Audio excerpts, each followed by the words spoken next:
Everyone. Sorry. Thank you guys all for coming here tonight. My name's Garen. I'm the president of the Indigenous students at Hopkins.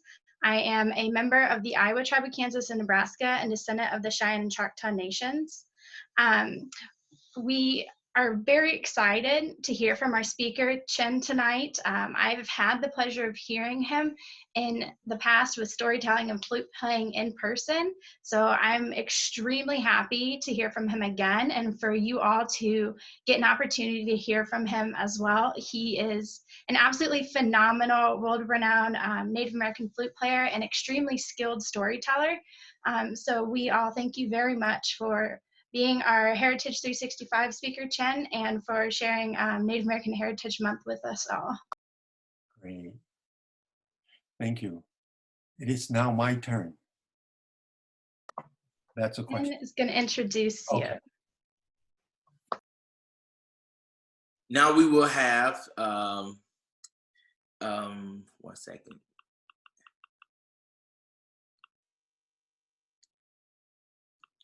We lost Joe at the moment, but we will have opening remarks coming from Olivia. She is representing Center for American Indian Health as well as Native Circle.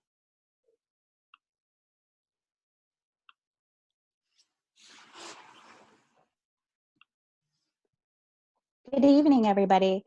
Yat Shea Olivia Trujillo Yenisha, Ashiha Nishlin, Tinsakani Bashichin, Kia Ani Dashache Do Bitahni Dashanella. Hello, everybody. My name is Olivia Trujillo. I am a member of the Navajo Nation, and I am currently a research program coordinator with the Center for American Indian Health. So I'm just going to give a little bit of a background of our center as well as our student group, Native Circle. So the Johns Hopkins Center for American Indian Health has an over 3-decade trust relationship working with tribes and a history of scaling frugal innovations across the nation. It was founded in 1991 at Johns Hopkins Bloomberg School of Public Health with the mission to work in partnership with tribal communities to raise the health status, self-sufficiency, and health leadership of Native Americans to the highest possible level. The center's earliest work focused on collaborating with the White Mountain Apache and Navajo tribes to address high rates of childhood deaths from infectious diseases and diarrhea. As those issues were brought under control, tribes approached the center for help with behavioral and mental health, including youth suicide, obesity, diabetes, early childhood development, education, and workforce development. And that is where the focus lies today. In addition, as part of its mission to support and develop tribal health leaders, the center provides graduate level scholarships and mentoring for Native American students to study the health sciences at Johns Hopkins, and has since rooted a Native student staff and faculty-led group called Native Circle. This is made in order to establish a community with the students in the medical school campus at Johns Hopkins. With administrative headquarters in Baltimore and Albuquerque, New Mexico, the Center for American Indian Health has a Great Lakes regional office in Duluth, Minnesota, and offices on tribal lands of the White Mountain Apache, Navajo Nation, and Santo Domingo Pueblo, where it's primarily Native American workforce serves their own communities. And since the beginning of the COVID-19 pandemic, the center has been on the front lines working to save Native American lives from the virus and meet critical needs in tribal communities. So thank you so much for welcoming us, and we're so excited to be here and join you this evening. Thank you all. Thank you, Olivia, for those remarks. Now, Mr. Joseph Colon, the director of OMA, has joined us. But before, I would like to thank Olivia through the Center for American Indian Health, as well as Native Circle for being co-sponsors in tonight's program. We thank you all for your partnership. Please make sure you tune into the many programs and activities that you will see come out of Center for American Indian Health and Native Circle. And you'll soon later learn about what's coming out of ISH. But before we continue the program, I would like to invite the Director of Office of Multicultural Affairs, to provide remarks. Thank you, Kwame. So excited to see all of your wonderful faces, and particularly today. I'm reminded of a few years ago when the Indigenous students at Hopkins, it feels like so long ago, but it's been a short time. But the passion and the tenacity of our students to just really push through and make sure that our students were recognized on campus. I remember the first Indigenous Peoples Day. We had a table, some signs, and we just propped ourselves up on the quad. And then next thing we know, we had a full-on fledged infiltration of the first, the quad of our choice, in a sense, in the community. And so we took over. And since then, we have seen such a huge, huge support from the community at large. But our students have been unbelievably great at providing not only opportunities like this during the months and the seasons, but also to make sure that we are really adhering to the issues, particularly around Indigenous Native culture. I'm also also express my gratitude and thanks for our partners. We really couldn't do this without our American Indian partners over at the public health areas and Native Circle. If you have not experienced or connected with those entities, please do so. It's life-changing. On behalf of the university, just wanted to say thank you all for coming, and we look forward to this event. And I think you all will get a kick out of what we have in store for you. So on behalf of the university, and especially the Office of Multicultural Affairs, and most importantly, we want to thank our students. And I'd like to thank the staff of the Office of Multicultural Affairs. They worked really hard all year round to make sure that our students are represented really well and that they work in tandem with them. So I just wanted to give kudos and props to them. So I'm gonna kick it over to our keynote, introduction of our keynote, yes? Myself? No, who's? Ben Fry is going to introduce you. Okay, man. All right. Hello, everyone. I'm Ben Fry. I'm the technology coordinator for ISH, and I'm going to introduce our keynote for tonight. So Chin is a nationally known, multi-award-winning artist. He was born in Norfolk, Virginia, and lived in rural Virginia and Rhode Island, where he received his early schooling. He attended the Institute of American Indian Arts in Santa Fe, New Mexico, and graduated from Rhode Island School of Design with a Bachelor's of Fine Arts degree. He is an accomplished metalsmith, author, flute maker, educator, lecturer, folklorist, musician, entertainer, and clothes maker. He lives with his lovely wife and looks forward to many visits from his 4 daughters and 8 grandchildren.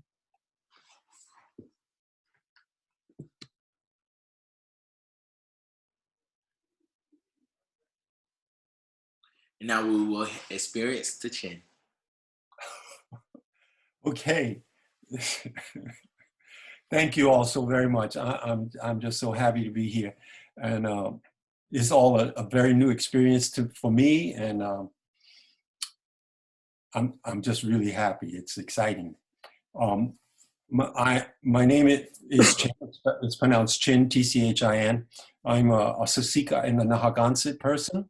The Sasika people are known as the Blackfeet people out of Canada, and the Nahagantsets are Narragansett people who live in southern New England, and right now our reservation is in Rhode Island. I was raised mostly here in the East Coast, in Virginia and Rhode Island, and do a lot of things in order to earn a living, to pay the rent.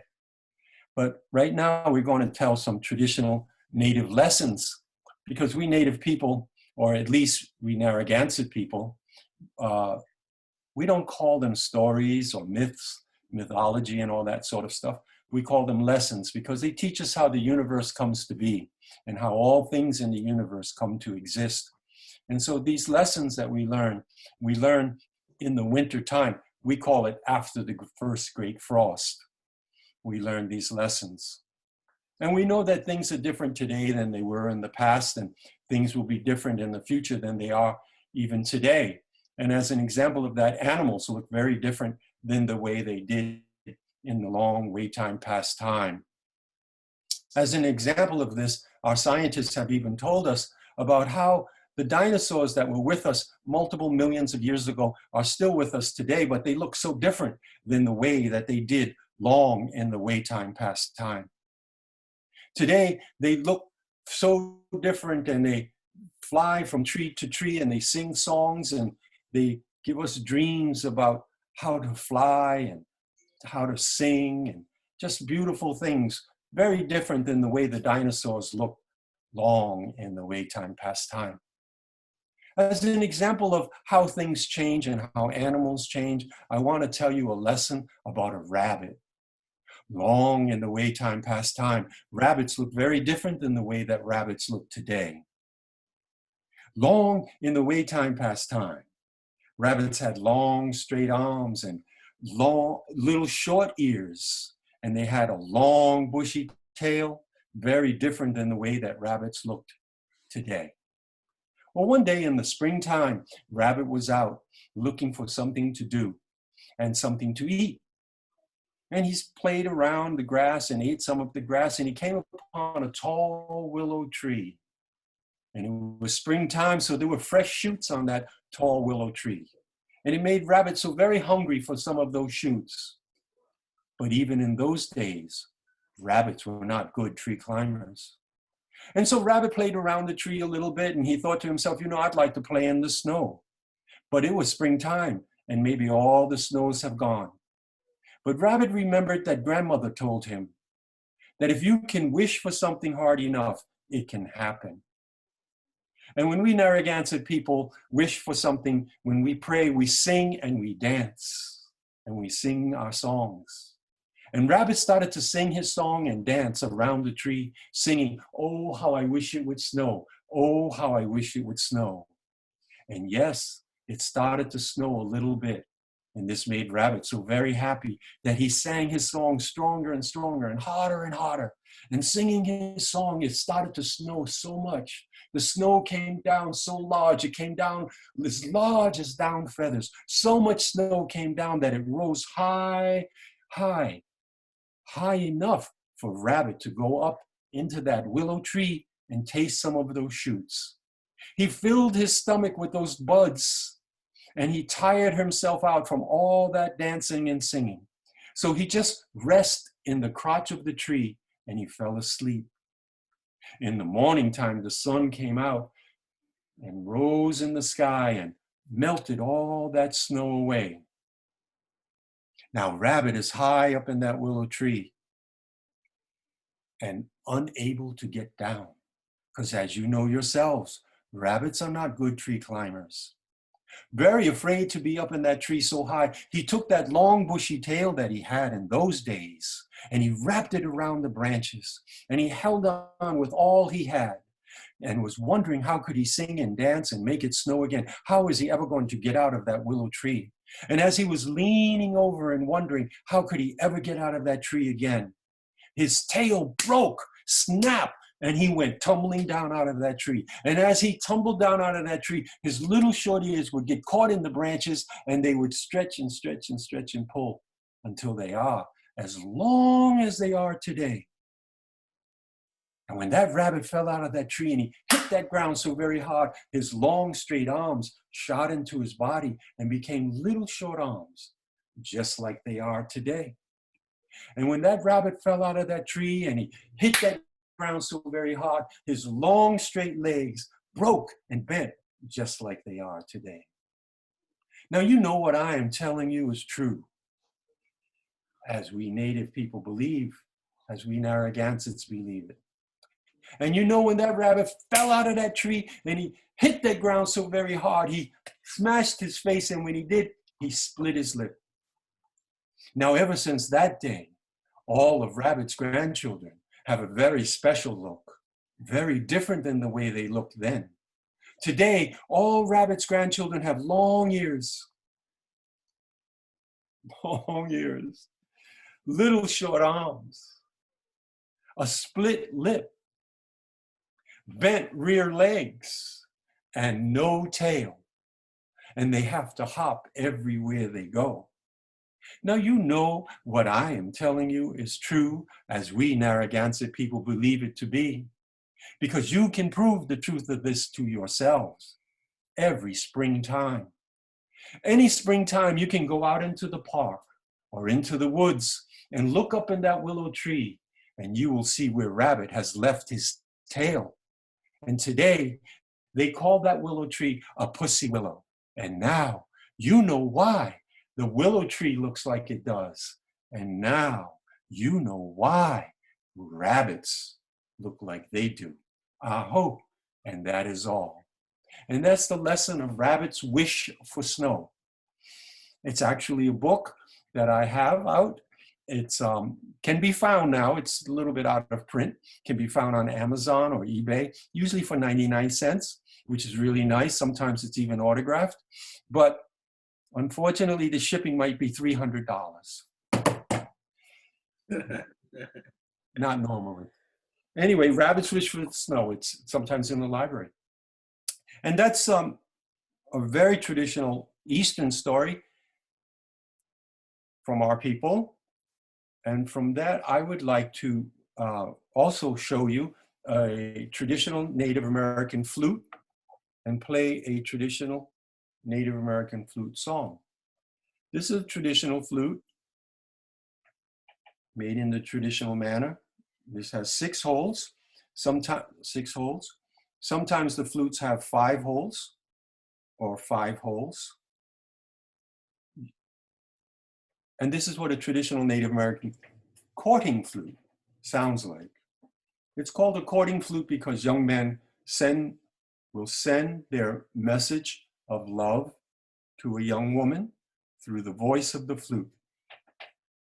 And you can let me know if the sound cuts off because maybe it's too loud or too soft. Traditional courting flute.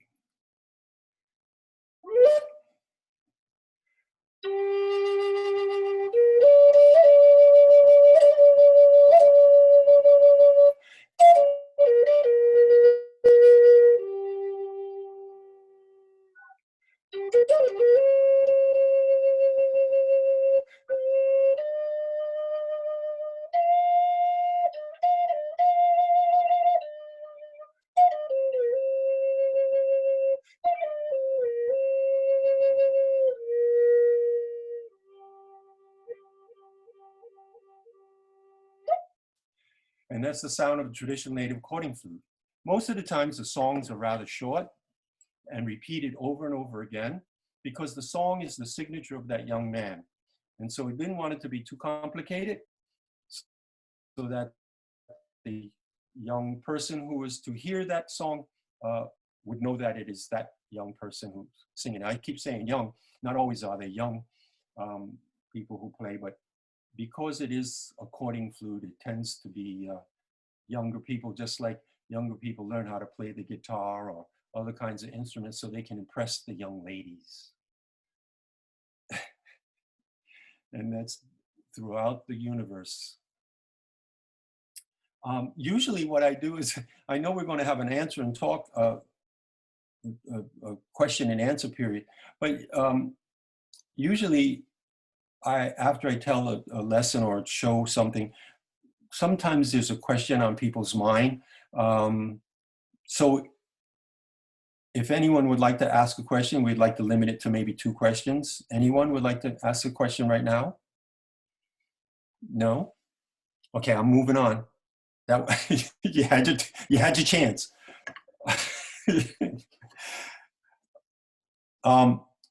Kwame, do we have restrictions on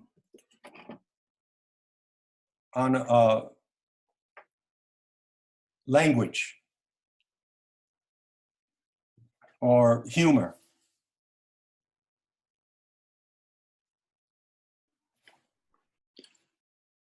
There's no restrictions as long as it's inclusive. Okay, yeah, I'm good. I'm good. I just wanted, just as an example, I'm going to tell you this one. So this is going to be, so sometimes when I'm doing these performances, people will ask questions. And one time I was doing a performance at the Museum of Natural History, and a white man asked me a question, and he said, what did you Indians call America before it was colonized? And I said, hours.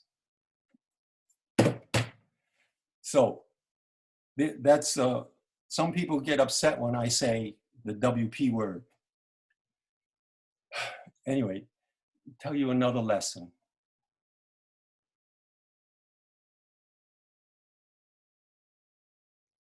There was a young lady, she loved to paint. And this is long in the way time past time when the earth was young and there were only a few people on the earth, not a whole lot of people covering the whole earth like it is today. And this young lady, she just loved painting. And back in those days, people had no stores to go to, and so they had to make their own paints. And they would gather the material necessary to make paints. They would gather the rocks of different colors. They would gather berries of different colors, roots and leaves, even parts of animals' bodies, to grind all these things together to make paint for this young lady. And they had a very limited palette and a very limited amount of paint they could make because they had other things that they needed to do, like make a living. Well, one day while the young lady was painting her paintings, she saw in the sky the female rains were going to come. It was springtime. And the female rains came, and after the female rains came and passed, there was in the sky a big, beautiful rainbow with all the colors and all the love that exists in a rainbow. And the young lady went to her parents and she said, "Do you think I could get some of those colors?" And her mother said, "Oh no, I don't know anyone who ever got any colors from the rainbow." And with sadness, the young lady started to go back to her painting. And her mother said, "Wait a minute, I remember that when I was a little girl, our great aunt went away to go take care of the rainbow. Why don't you go visit her?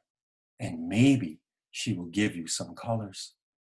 And the young lady was so very excited about this idea of going off into the rainbow. She went off to the woods to gather some material to build a basket.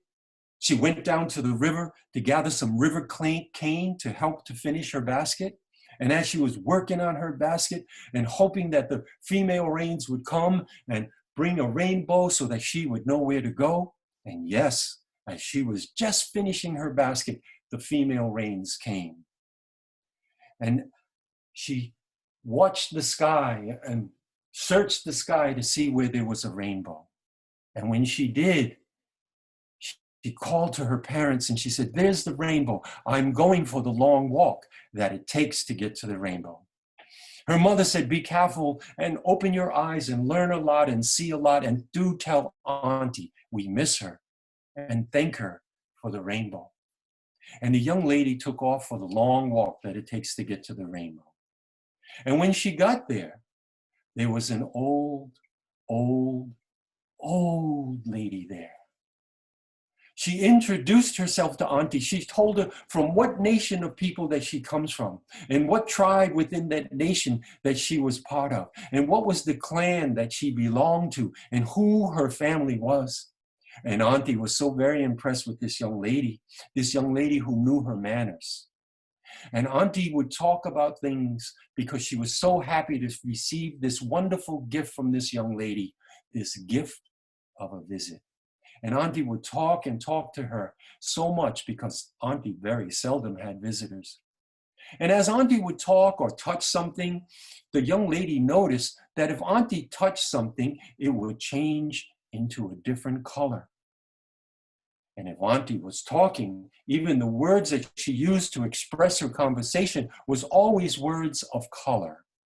Auntie would talk about the orange this or the green that and the purple whatever, because Auntie could see color, Auntie could smell color, Auntie could taste color, Auntie could even hear color, she could feel color.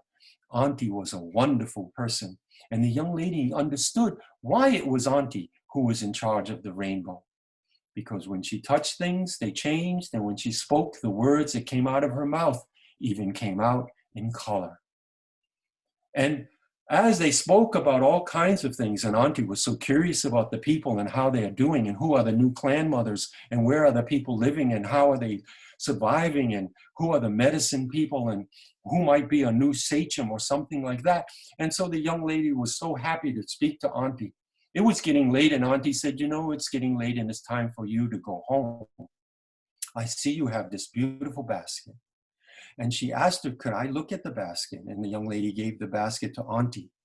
You see, the young lady never asked Auntie for any of those colors because we Narragansett people, we are taught not to ask for things. If it is meant for us to have, it would be given to us. Our mothers, our fathers, uncles, aunts, brothers, sisters, whomever, if it was meant for us to have something, it would be given to us. And so we don't ask. We were taught not. And so Auntie, looking at this young lady's beautiful basket that she made, and Auntie receiving this wonderful gift from this young lady, this wonderful gift of a visit, she wanted to give this young lady something. And Auntie would reach up into the sky and she would come down with a color and put the color in the young lady's basket. And Auntie would reach up over here and over there and over here and fill the young lady's basket with colors from the rainbow. And Auntie said, you know, it's getting so late. I will make the rainbow come down into your village and you can walk over the rainbow and get home more quickly. And the young lady, with great excitement, started to go home and walk over the rainbow to come home. And as she was walking and dreaming about all the wonderful things she's going to do with all these wonderful colors that Auntie gave her, all these wonderful colors that came from the rainbow, dreaming and just skipping and singing, she tripped over herself. And when she tripped, she dropped the basket and the basket went tumbling down the rainbow, lost, spilling all over. Now it's lost. And the young lady was so sad about this wonderful loss, this wonderful gift that she lost. And she picked herself up, she wiped herself off. She said, oh, I'll go home, I'll build another basket. I'll come to visit Auntie again. Auntie is an understanding person and she will know that accidents do happen. And so the young lady continued to go home and went home. And in the morning time, she heard the people in the village so very excited. And she was wondering, why were they so excited? And she ran out of the house to see. And as she looked around, she saw that all those colors that she had received as a gift from Auntie that she spilt, now the ground was covered with all of these colors. Now you know what I have just told you is a true lesson as we Narragansett people believe it to be. And you can prove the truth of this to yourselves about the wonderful gift of the rainbow and all the colors and all the love that exists there and the young lady spilling these colors all over the earth. Because today we have a special name that we call these colors. Today we call them flowers. And now you know where flowers come from. Aho, and that is all. And this is the lesson of flowers and the rainbow. And I hope you have some questions about that lesson a little later, but I'm going to move on and introduce you to another kind of flute that's going around Native America. This one is made in a very traditional manner. It has a loom on the end of it. Usually some sort of aquatic bird would be on the flute, and on the sound hole, they would maybe be an animal like a horse or any sort of animal that the person who made the flute feels that they need to have some extra energy. Anyway, this is one of the newer flutes going around Native America.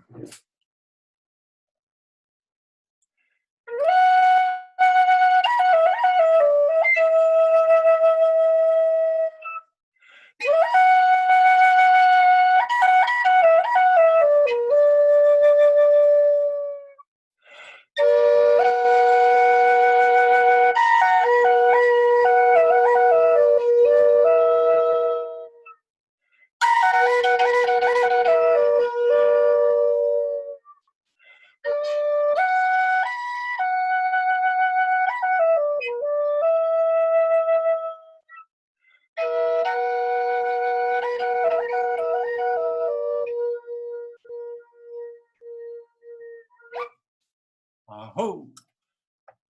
The newer flute. A question or two, anyone? We're going to hold off till the question period time comes. I do have one question. Okay, thank you. I've been to several powwows, and I've noticed, and I've loved the drumming and the singing and the chanting, Yes. but I haven't heard a flute played at a powwow. Were flutes used ceremonially or ritually in traditional Indian societies? Okay. It's a large question. And Sorry about that. No, why? Thank you for that large question. There are over 570 native nations and tribes that exist. So I can't speak for all of them. I can only speak about us here in the Northeast predominantly. And until the 1970s, the knowledge of flutes and flute making and flute playing was almost gone. I had no one that I could go to teach me how to make and play a flute. I had to learn it myself. What happened in the early 70s or late 60s, Folkwaves from the Smithsonian went down to record Doc Tate Navasequoia, a Kiowa Indian from Oklahoma who was a flute player and a maker, and one of the few people who still knew how to make and play the flutes. And so they recorded him because they said, well, he's the last guy and we better get this recording, and otherwise it's, that's it. So many of us in those days, in the 60s and 70s, with a lot of folk music and Folkwaves music from the Smithsonian was a very popular record label, and many of us would purchase these sort of things. And us indigenous people are always hungry for ourselves, our people, to learn more about our people. And so when that recording came out, we went like, whoa, okay, there's a flute, and we want to learn. But we had no one to teach us. And I was at Brown University, and one of my professors said, he was a music teacher, and asked, would I make him a flute? He knew that there was a Native American flute. He was a flute player. And of course I said, yeah, of course. Meanwhile, I didn't even know how to make a flute, but I looked in every place, everywhere I could, and I was able to find one book that had instructions. So I made the flute. I made two, one for him, one for me. Neither one of them worked, but they did look good, and they looked good on the wall. Eventually I used it for firewood, but I eventually learned how to make and play the flute because the Museum of Natural History in New York asked me to do a program for them, way, way back. And this allowed me to get into the archives of the Haid Foundation, which is now the Smithsonian Native American Museum in Washington. Allowed me, because at that time, back in the 60s, way back, no matter what, they didn't want Indians in this place. They refused to let Indians come in. Whatever, that's a whole nother story. Anyway, but because the Natural History Museum asked me to do the program, and I had this document, they said, okay, you can come in because the Museum of Natural History. And I took as much notes as I could and learned how to make and play the flute. And so, answering your question, at many powwows, a person will play a flute, and like if I'm at the powwow, of course I'm playing the flute. But they have a schedule that doesn't necessarily allow a flute player time. And that's the only thing I could say is the reason why. And maybe there aren't flute players around to whatever powwow you went to. But today, flute playing is large. It's all over. Beautiful. You play beautifully. Okay, thank you. I have multiple recordings. Keep me abreast of the time, please. Let me see. It's 7:40 already. What's our time schedule? You had this time schedule. Can I have it? It's not here. I don't have the paper. You took it to make a phone call. We're good on time. Okay, so we'll go for another lesson. Yes. long in the way time past time. This is a lesson about my greatest great-grandmother and my greatest great-grandfather. Long, long time ago. Well, my greatest great-grandmother and greatest great-grandfather had only just been married recently. And they lived on the outside of the village because they were young and not of knowledge, whereas the older people and the wiser people lived in the center. And they were happy as newlyweds to live on the outside of the village, away from all the people. Well, one day, my greatest great-grandmother and my greatest great-grandfather were talking about something, and that talk became a rather deep discussion. And that deep discussion eventually turned into a disagreement. And then that disagreement turned into an argument. And my greatest great-grandmother said, you know, I no longer want to participate in this argument. I'm going out for a walk. I'm going out to cool off. And my greatest great-grandfather said, fine, go ahead, good. Woo, go. And my greatest great-grandmother that evening went out to go for a walk, to cool off and think about all that just went on. Well, the sun had set and my greatest great-grandmother did not come home. My greatest great-grandfather was very concerned about why she did not come home. It is nighttime. He wanted to go look for her. But you know yourselves, it is not good for human beings to be out in the nighttime, in the dark, walking through the woods. You could fall, you could trip, you could hurt yourself, and nobody would know where you were.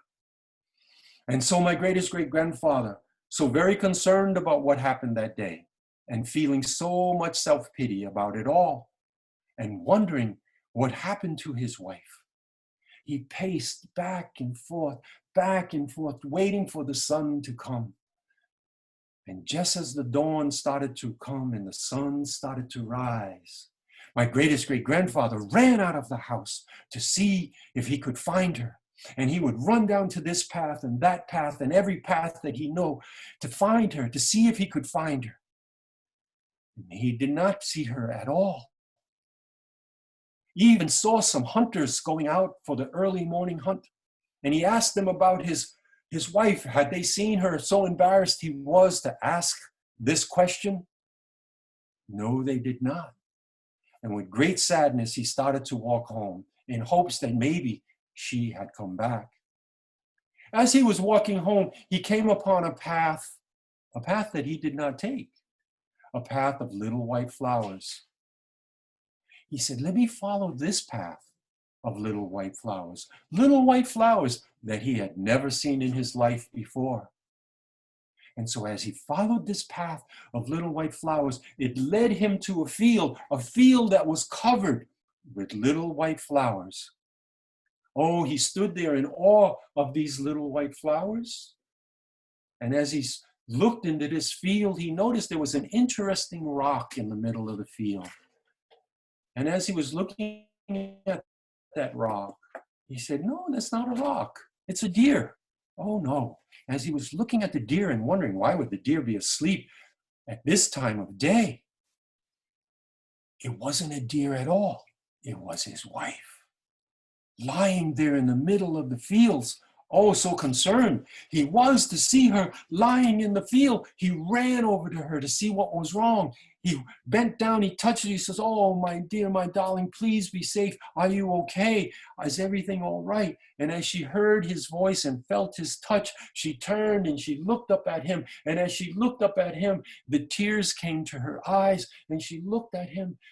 And he said, I am so sorry about what happened yesterday. Please forgive me, and let's promise never to ever let a discussion get this far again. Get up, let's go home. And as the tears rolled down her face and touched the ground, a little white flower appeared. They went home to resume their life. And my greatest great-grandfather, he watched those little white flowers that whole springtime long. And a very miraculous thing happened. Those little white flowers that came from my greatest great-grandmother's tears turned into little red heart-shaped berries. My greatest great-grandfather bent down and picked up one of those berries and he tasted it.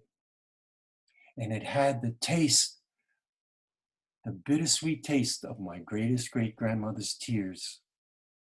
Now you know that this lesson that I have just told you is a true one, as we Native people in the Northeast believe it to be so.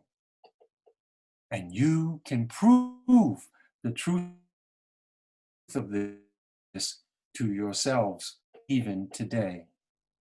About my greatest great-grandmother's tears that touched the ground and became little white flowers and turned into little red heart-shaped berries that have the bittersweet taste of my greatest great-grandmother's tears. And today, these little red heart-shaped berries have a very special name.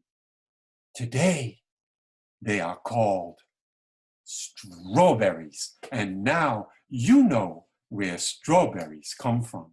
Aho, and that is all. Thank you. Strawberries. One moment. Okay. So, I want to play another flute song for you.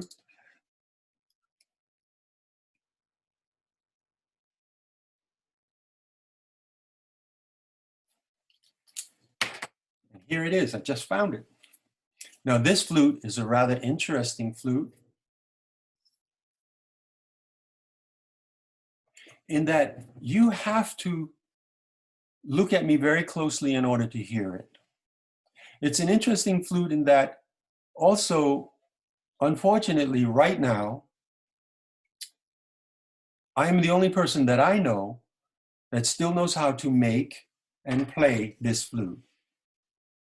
Because the people that know how to make and play this flute have faded away. And it is my wish and hope that even though you may never learn how to make and play this flute, that if you remember that this flute exists, it will always exist. It's my hope too that many people will want to learn to play and make this flute.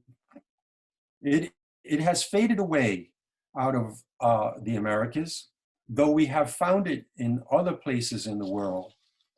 And the interesting thing again is how it sounds and how it's played. And so here is what this flute sounds like. Ready?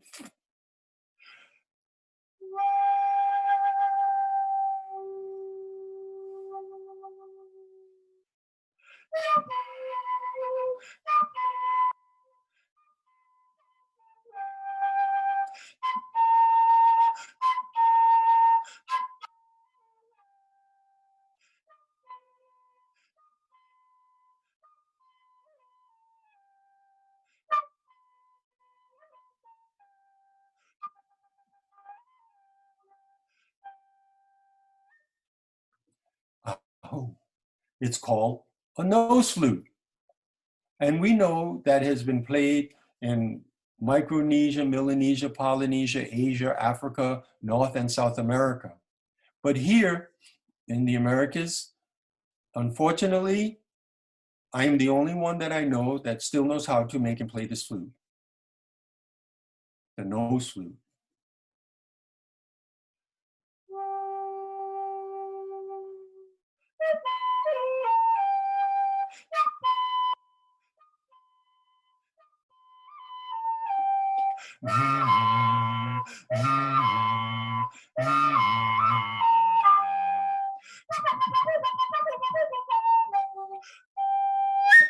Aho, nose flute.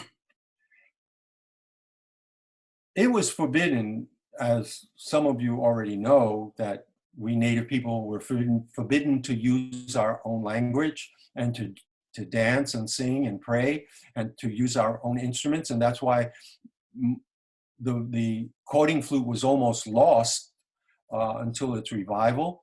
And hopefully the nose flute will come back too.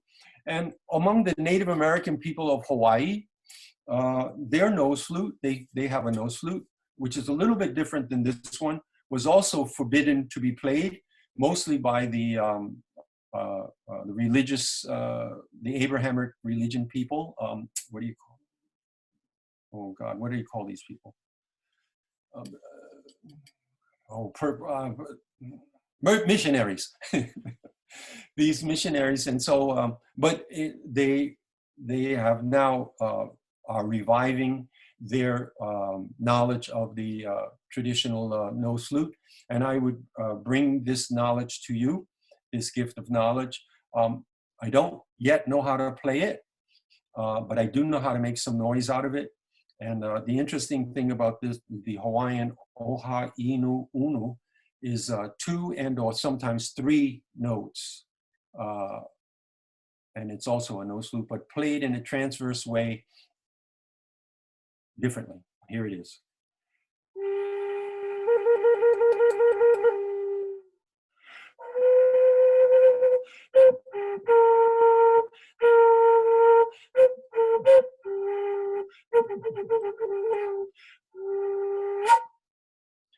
Aho! Hawaiian nose flute. Oha hono inu. I can tell you another little lesson. This is one about I told you one about my grandparents, great grandparents. This one is about my brother. You know, here in the Northeast, Native people are famous for being iron walkers. We helped to build a lot of the bridges and skyscrapers. Mostly the Iroquois people, the Mohawks people were the ones who were building a lot of the skyscrapers, Northeastern Indians. Anyway, my brother was one of the iron walkers, and at lunchtime he would come down from the skyscrapers and eat his lunch and watch the parade of people going by. And he noticed that there was a rather attractive to him young lady that would walk by every day at the same time he was having lunch. And he would greet her by saying to her, "Chance." Well, she would ignore him. But one day, after many days, she stopped after he said, "Chance." And she said, "I thought you Indians, when you greeted people, you say how." And my brother said, "Oh, I know how. I just need a chance." Okay.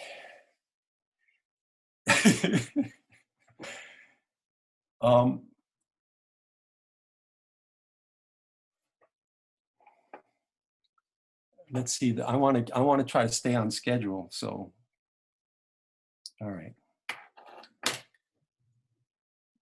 Long in the way time past time, when there were only animals and the human beings weren't here. One time, one year, it was extremely cold. The ice age had come. And the animals were freezing. But there was one animal that had fire to stay warm.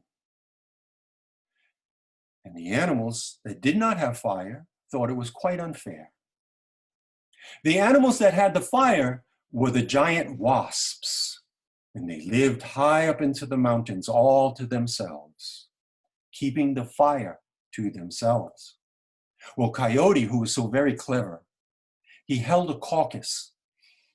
He had a powwow.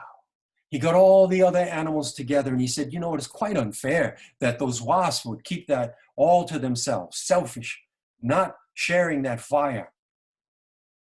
I think we should try to see if we could get some of that fire because we too need to stay warm." And so they put their plan together. They held that caucus and they put that plan together. And Coyote went for the long walk that it takes to get up into the mountains where those wasps were. And he knocked on the door. And they said, "Who's out there? Go away, we don't want visitors." And Coyote said, "It is me, Coyote. I've come to make you more beautiful." He was kind of like the Avon lady. And they said, "Okay, Coyote, you can come in, but we know that you are a trickster and we have all our eyes on you. Do not play any games because we have big stingers and we like to eat flesh." Now, you know this is true because even today, if you see wasps coming around where you might be having a barbecue, they might want to drink your soda. They might want to even eat your hamburger. And this is true. So Coyote said, "No, I have no tricks to play on you. I am going to make you more beautiful." Because in those days, the giant wasps were only yellow. So Coyote very carefully went over to the fire and he picked up a piece of burnt wood, a piece of charcoal, and he started to draw beautiful black lines around their body. Black, yellow, black, yellow. Oh, they were so impressed with what Coyote did. And they said, "Coyote, you are such a clever fellow. We love what you do." And Coyote says, "You know what? I would like to do your face and I want you to close all your eyes so that I can do your face." And as soon as they closed their eyes, Coyote ran over there, grabbed the biggest piece of fire that he could, the biggest piece of wood, and he ran out of that house as fast as he could and down the mountain as fast as he could, away from those wasps before they figured it out. And it started to get chilly in there.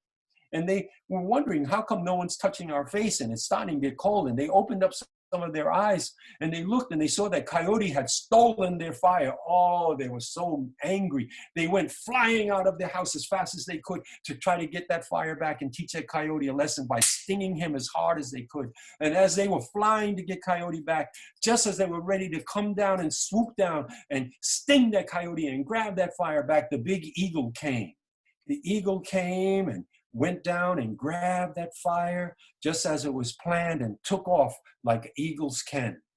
And then those wasps went flying after that eagle as fast as they could to try to get that eagle. And just before they were able to sting that eagle, the eagle dropped the fire into the waiting mouth of the fox as it was planned. Now, you know what I'm telling you is true as we native people believe it to be so, because you can look at the talons of an eagle and see that they are burnt ever since that day. Well, the fox grabbed the fire and he ran as fast as he could and he went to the next animal that was planned. And just before he gets stung, he threw the fire, what little bit he had left, onto the waiting tail of the possum. And in those days, possums had beautiful, long, furry tails. And the possum grabbed that fire in his tail and he wrapped it around and he ran as fast as he could. And you know what I am telling you is true, as we Narragansett people believe it to be so. Because ever you were to look inside the mouth of a fox or any dog animal, you will see that it is burnt black ever since that day. Well, the possum took that fire that was wrapped in his tail and he ran up into the trees because possums are not very fast, as witness roadkill. He ran up into the tree as fast as he could and he said, "I'm going to hide part of the fire right here in the tree and then I'm going to run down to the next animal." And that's what he did. He hid part of the fire in the tree and he ran down to the next animal that was planned, was the frog. And he threw the little bit of coals that he had to the frog and the frog grabbed that coal in his mouth and he went down into the water. And you know what I am telling you is true. Because ever you were to look at that possum today, you will see that their tail no longer has hair, burnt off ever since that day. Well, the frog grabbed a little bit of coals and he went into the water hiding, and the wasps were flying around. And as the water, the pond became so still, it became reflective, just like a mirror, and they saw themselves. They had lost so much weight from all what they have done that they shrunk down to the size that they are today. And they said to each other, "We better go home. We cannot even scare one animal. We've lost so much weight and became so small." And they flew home. And as they flew away, the frog saw them leave. He jumped out of the water and he spit those hot coals out of his mouth onto the rocks. And into the rocks it fell.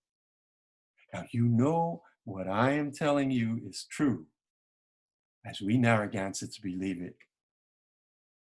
Because back in those days, frogs used to have beautiful voices and they would sing beautiful songs. But today they no longer can sing those beautiful songs, even though they try every night. They try to sing their songs, but now all they can do is go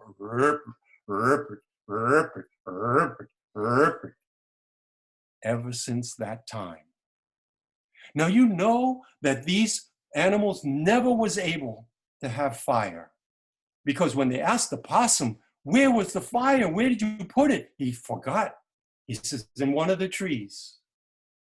And then the frog spit the fire out onto the rocks and it fell down into the rocks. But when the human beings came to the earth, they were so very happy with what the animals did. Because when human beings want fire, all they have to do is to take 2 pieces of wood and rub them hard together. 2 pieces of wood from the tree, and they can get fire. Or they can take 2 rocks and slam them together, and they can get fire. Now you know that this lesson that I have just told you is a true one, and you can prove it to yourselves even today. Hope. And that's where fire comes from. Our lessons.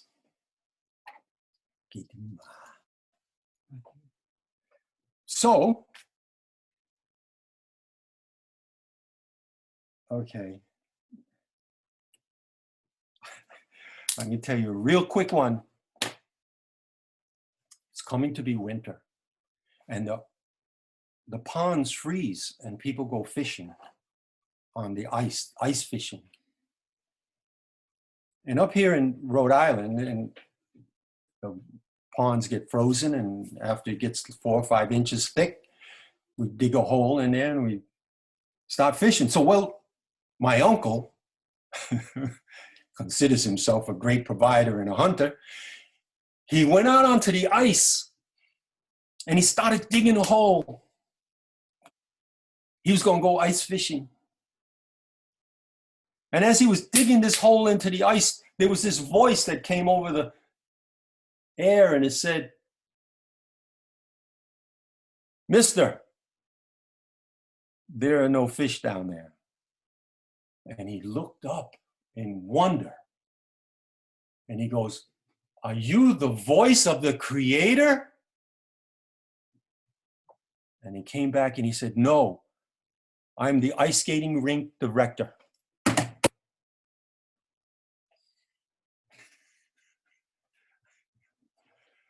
Okay, now it's question and answer time.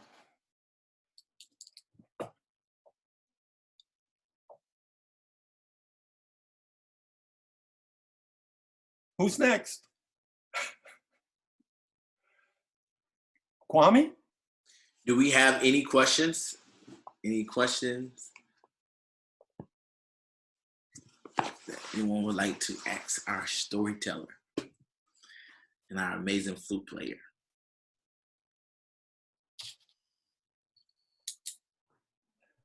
I have a question. Okay. A brave. So I know in the beginning that obviously you do a lot of things. So storytelling, jewelry making, clothes making, flute playing. Is there anyone in particular that taught you or that who you learned from? You know, I really wish there was, I could say yes. But I'm kind of an autodidactic person. I was kicked out of school.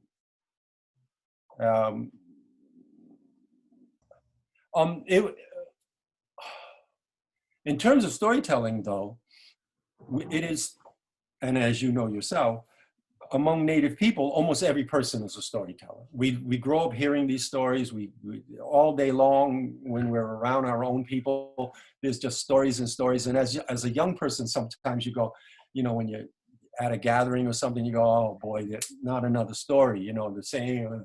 But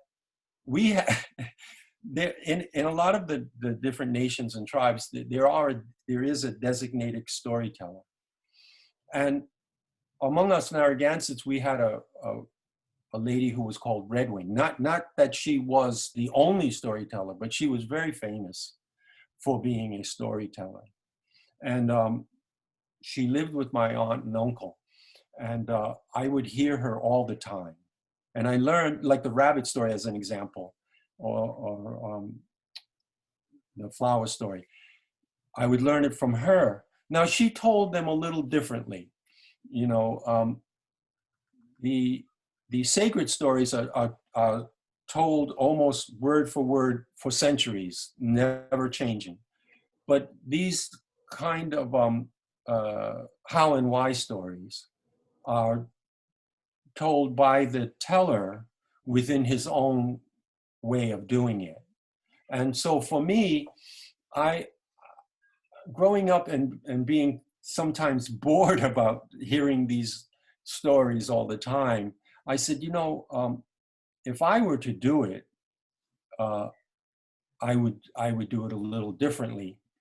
And also the other interesting thing is women are usually the storytellers among our people. Now, traditionally, storytellers are the people who would go from tribe to tribe, from nation, and they would be the traders among the native people. They would trade and they would bring news about what's happening in this area and that, and then they would entertain in the evening as storytellers.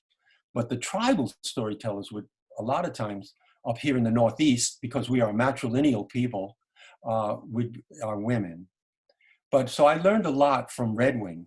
But when I asked her, could I go out with her, because she was getting really old, and but they would call her to come all over the world to come and tell stories. She said, no, only a woman, which then were my cousins, would go with her, not a man. But when I decided, again, it was the Museum of Natural History in New York that called me and asked me would I do a program with my children and do a storytelling program. I thought, well, okay, I'll do it. But I wanted to do it in a way that would keep people's interest. So I kind of changed things a little bit. Like I don't use the word once upon a time. I just thought that was a little too European, or some of the other terms that they use. So I came up with this term, long in the waytime pastime. And I really like that better, and it suits me better than saying, oh, once upon a time. And you'll read a lot of books, so-called legends and stories or how and why stories, and they will start off with that once upon a time stuff. I try to put information into my stories. For example, when I say the female reigns, when I learned it, that term wasn't part of the story. It was like, you know, the rain would come and there's a rainbow. But it was the female rains. That's how we see those rains. Those springtime rains are female rains. And so I said, well, why don't I use that term? I mean, that's how we know it, you know? Or when we talk about the moon, we might talk the strawberry moon as an example. So I learned a lot of my stories from Redwing, but I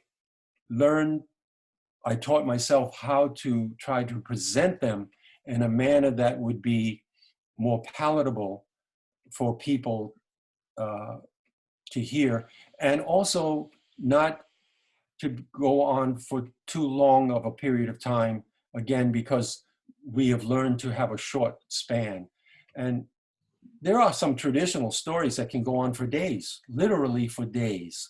A person would be telling a lesson, and we're listening for a little while, and then we get up and we go get something to drink or make a sandwich, and we come back and the person's still telling the lesson, you know, and And then we go to the bathroom or something, and we come back, and the person's still telling a lesson. These are hours and hours.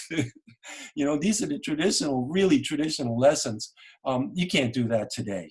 The people can't handle it. Yeah, but those are good. Those are good ones. Okay, that's the answer, I hope. Let's keep asking questions, you guys. You know, when I go sometimes places and people are afraid to ask, I say they're afraid because we all want to ask a question. They usually wait till I finish and they come up to me and go, well, I didn't want to. I used to point to them like, Kwame, it's your turn to ask a question. And then Mr. Colon, you have to ask a question. So Kwame, what's your question? I'll put you on the spot. Kwame, I have a question. Okay, someone's gotten into your time, Kwame. Yeah. So can you tell us, are you teaching this to younger generations in your tribe and other Native people? I have a bunch of grand people, and I ask them if they want to learn, including my own children, and they grew up hearing it, you know, and going to museums and places with me all the time, and even participating in some of. One time, I tell one lesson about the stars, and my kids are holding these helium balloons that will eventually become stars. You know, they float into the sky where stars come from. Young people start dancing, and they anyway. No, they don't want to do it.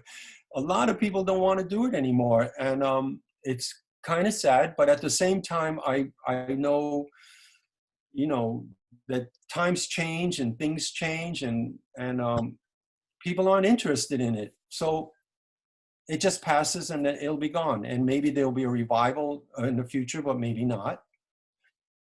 I don't know. I would love to do maybe a workshop at, you know, some place in a museum or a college or something that would talk about storytelling. Now, I know there's storytelling festivals all over the United States, but they're a little different they're more like, well, my mother smacked me when I was 9 years old, and, you know, I never got over it. So those are the kind of stories that are happening now. The real traditional stuff is not so much, except for the Irish in Ireland. They're really good storytellers. So the answer is no, sadly. Just like the nose flute. Because sometimes, you know, when I present this to people, they go, ooh, you're playing with your nose, you know, and it's a tradition.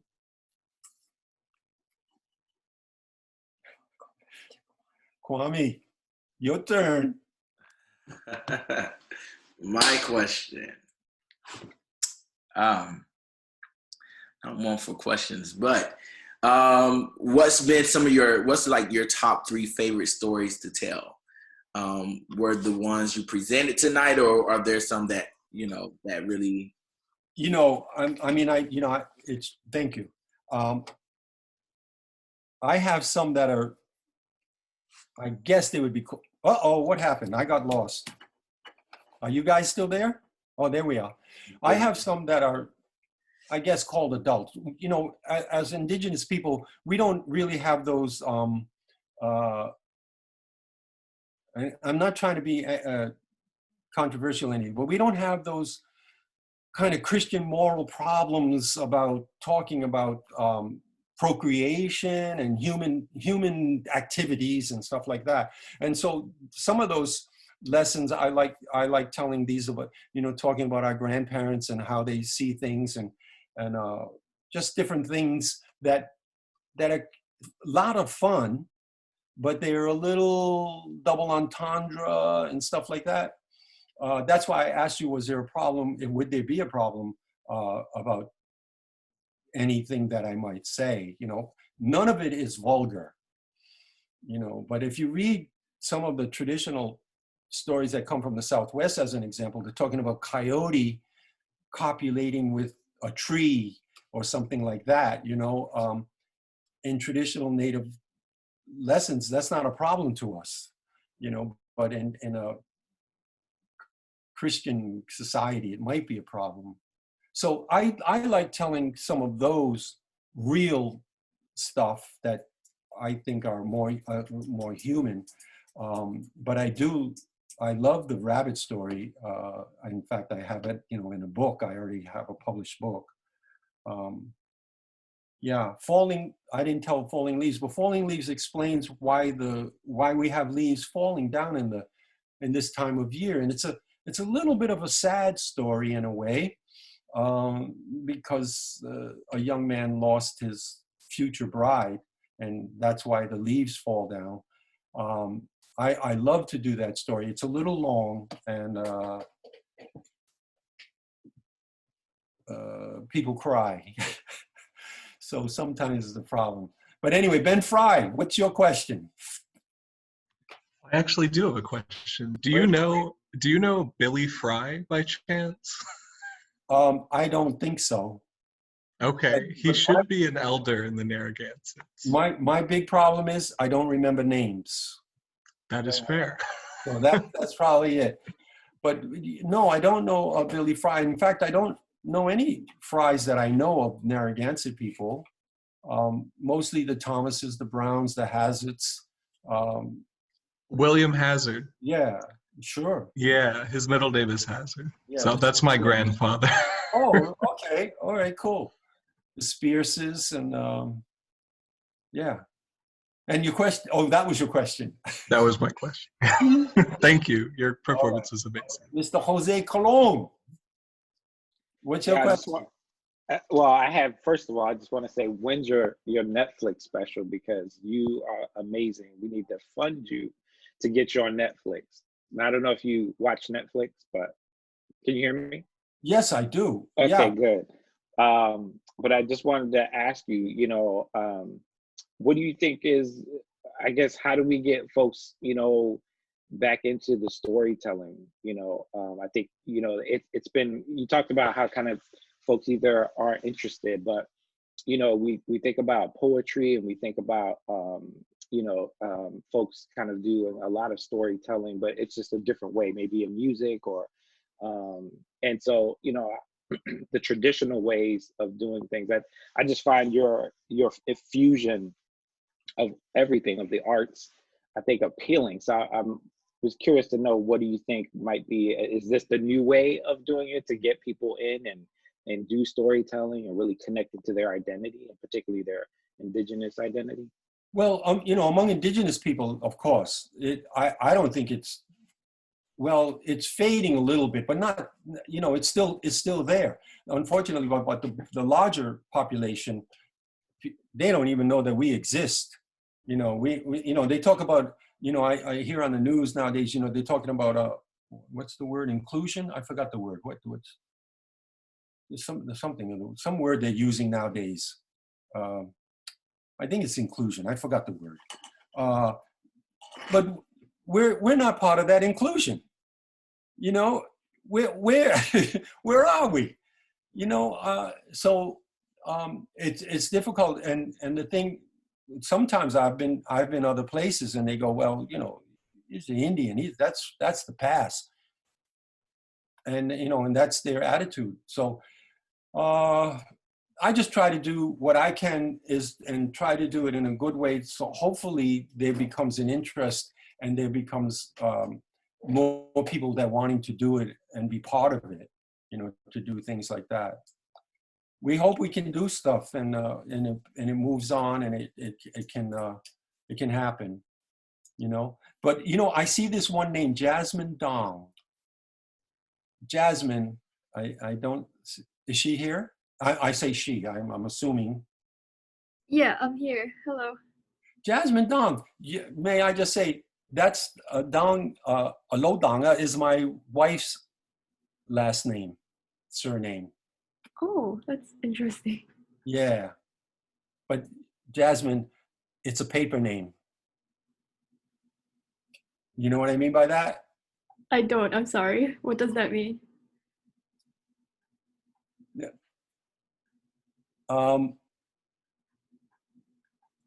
I don't know how to explain it other than it's just a paper name.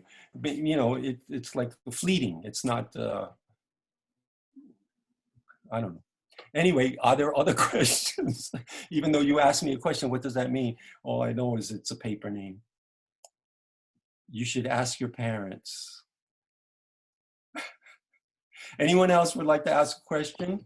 I don't have a, but I do have a comment that I wanted to Okay, a make. comment is good too. So as I was listening to your stories, it really reminded me of my family a little bit because,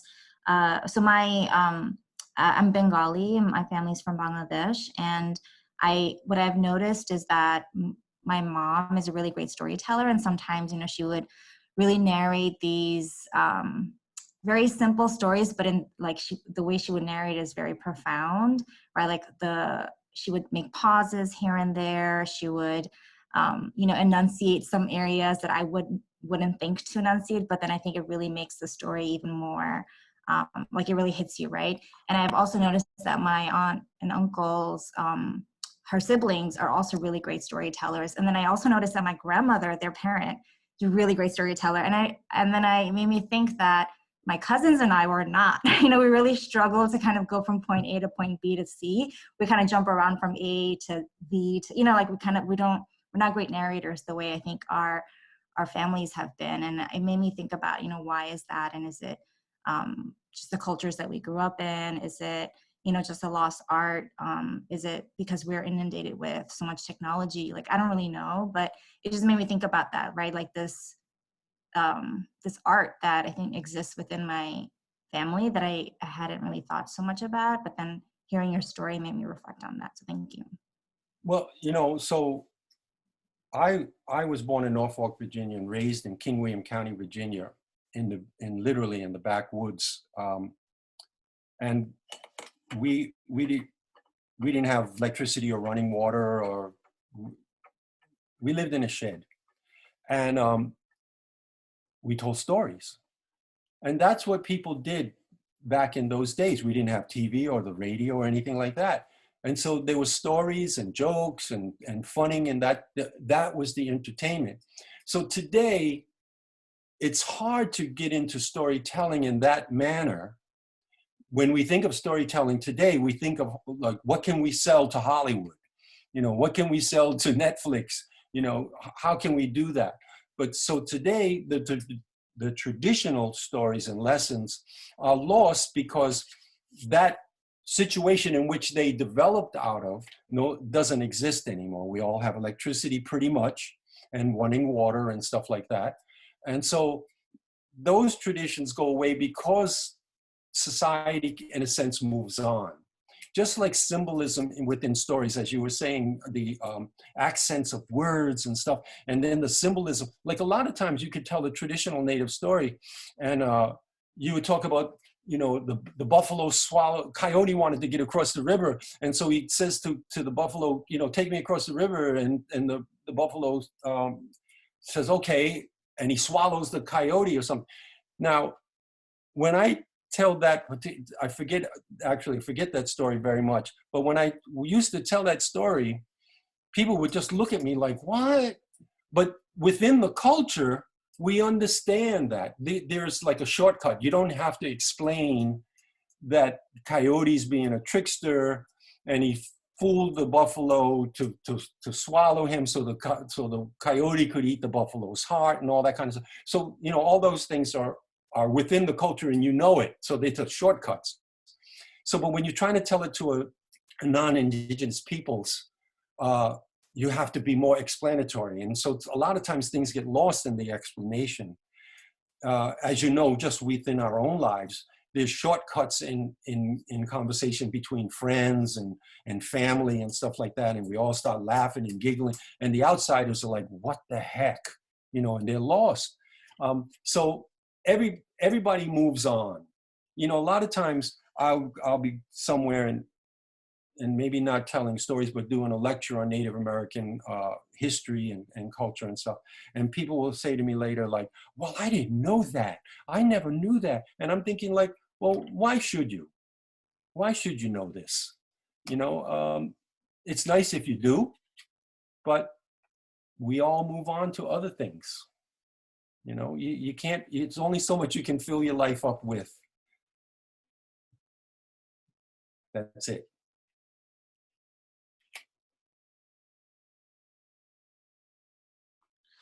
Thank you so much, Chen, for your amazing presentation, storytelling, and your flute playing skills.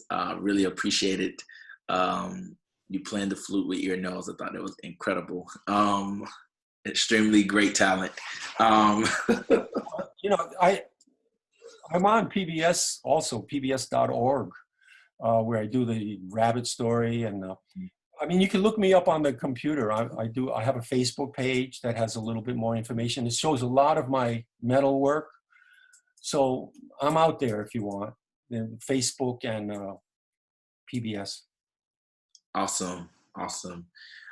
We look forward to having you again. Hopefully we can have you brought to campus. I can imagine your presentation in person. Well, the craziest thing is I'm going to be down there this weekend in Baltimore.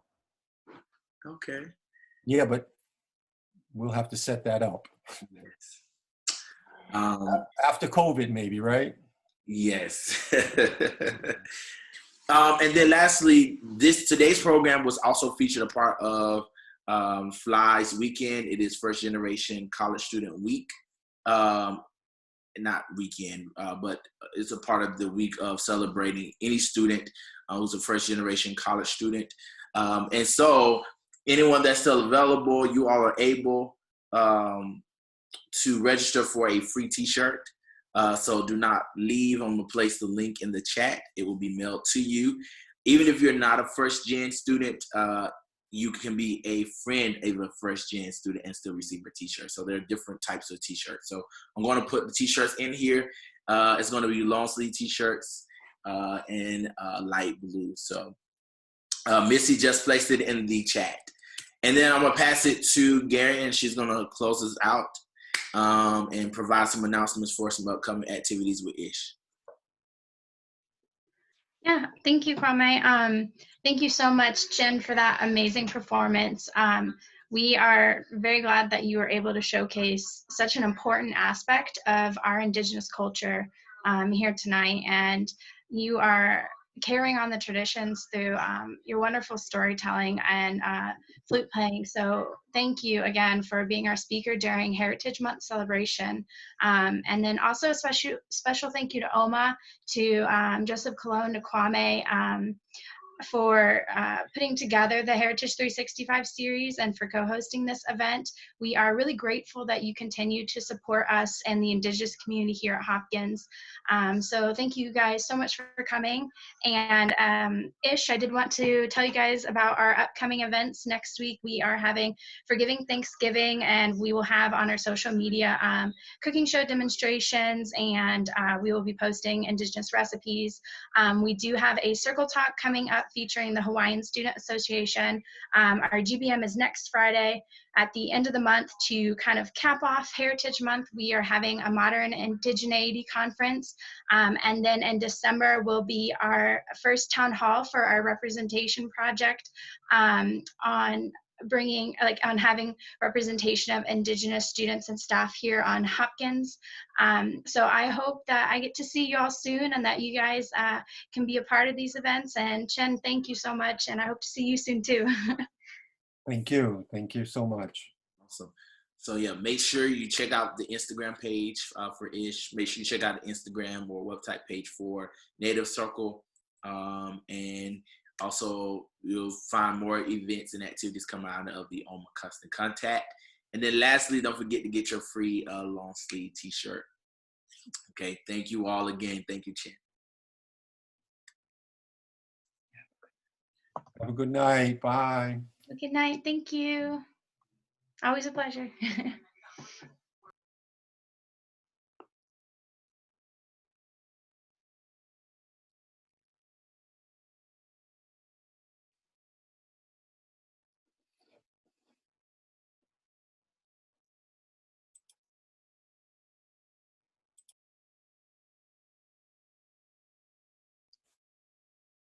He was amazing, by the way. Yeah, he was great. Yay, I'm glad you liked him. I've seen him in person. He is actually like 100 times better in person too, Yeah. because a lot of the storytelling has a physical aspect to it, because part of the storytelling is like, you know, body and motions, and some people even have masks, and it's almost like a play. There's just a lot of different traditions to it, but oh, sorry. Yeah, he's But phenomenal.